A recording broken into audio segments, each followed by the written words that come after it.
I work as a volunteer at the Rydale Folk Museum in Huntly Hole in the North Yorkshire Moors, and I knew that we'd got in the collection a big archive of farm photographs. It dawned on me one day that most of these photographs were taken by William Hayes, who died in, I think, 1942. So most of these photographs were pre-Second World War. Now, I was principally a landscape photographer, but I was interested in farming photographs. James Revilius, the photographer who documented rural life in North Devon, has always been a big sort of hero of mine. So I had a word with the director, and he was keen to do a project, and they created an archive, and we contacted a number of farmers on the North Yorkshire Moors and just made a start, and that was in 2008, and I'm still doing it. When I started the farm project, the first farm I went to was Norfolk Lodge in the village where I live, in the Vale of Pickering, because I knew the farmer, Steve, quite well. And I think one of the problems if you go to a farm you've not been to before, they are obviously going to be naturally suspicious, probably think you're from Defra or something, but Steve knew who I was, and he was quite willing to let me photograph on his farm. And it turned out to be a godsend, really, because he's got a mixed farm, and there was an awful lot that was sort of worth looking at and worth photographing. At the time he had a milk herd, but this was in 2008, but he came out of milk in 2010. But he also had almost 200 breeding ewes when I first started, and I think he's more or less doubled up on that now. He's come out of milk and concentrated more on sheep. But he also has suckler cows, and I think as a bit of a hobby he likes to breed his dairy shorthorns, I think because his father had them, and it's a bit of a tradition. And he also fattens up about 80 geese every year in the traditional manner, kills them for the Christmas market. So whenever you go, whatever time of the year you go, there's always something really interesting to photograph. And I feel privileged, really, that Steve's just given me the complete run of the place.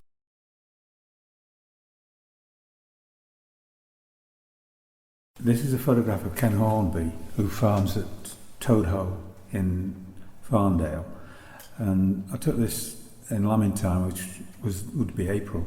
The lambs are a few days old, and as I understand it, when the lambs are first born, there's a chance that the mother won't really bond with them. So I think it's general practice to keep them in the lambing shed for a day or two in close proximity so that they do bond.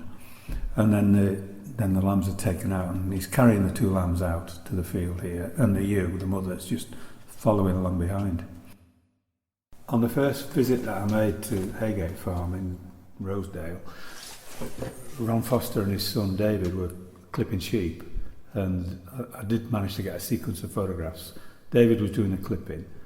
When one of the sheep was clipped, his father marked the sheep, then he wrapped the fleece up, put it in a bag. It's brilliant for photography, because when you can see something being repeated over and over again, if you miss bits the first time, you know that you're going to get it the second time round. So I had no excuses for not getting a decent set of photographs.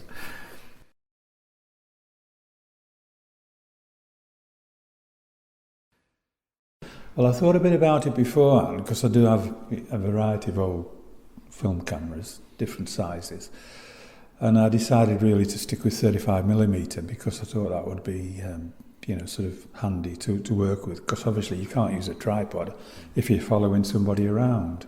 And so I used an old Olympus OM1 camera that I bought in about 1980.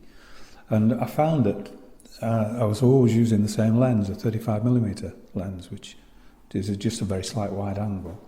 But the only real problem I had was you'd be outside in the bright sunshine 1 minute, then you'd follow the farmer into quite a dimly lit barn, or it might be dimly lit but with very strong side lighting coming in. So in order to give me the chance to develop the film in different ways to sort of control the contrast, I ended up with 2 different cameras, different filming, and so it was just a matter of quickly changing lenses. So what films were you using? I used HP5 for the whole project, which is a fairly fast film, very nice film, easy to work with.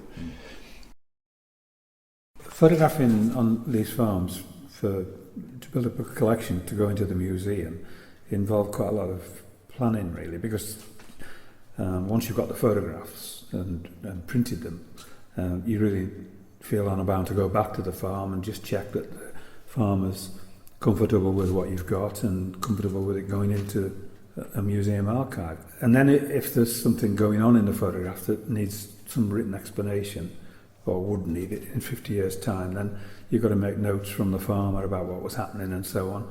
And all of this is really, it does take quite a bit of time and it's quite involved, but at the end of the day it's very rewarding because you're recording something that's happening and changing. And I've noticed in the few years I've been doing it, there have been quite a lot of changes, and I've got already photographed things that are no longer there.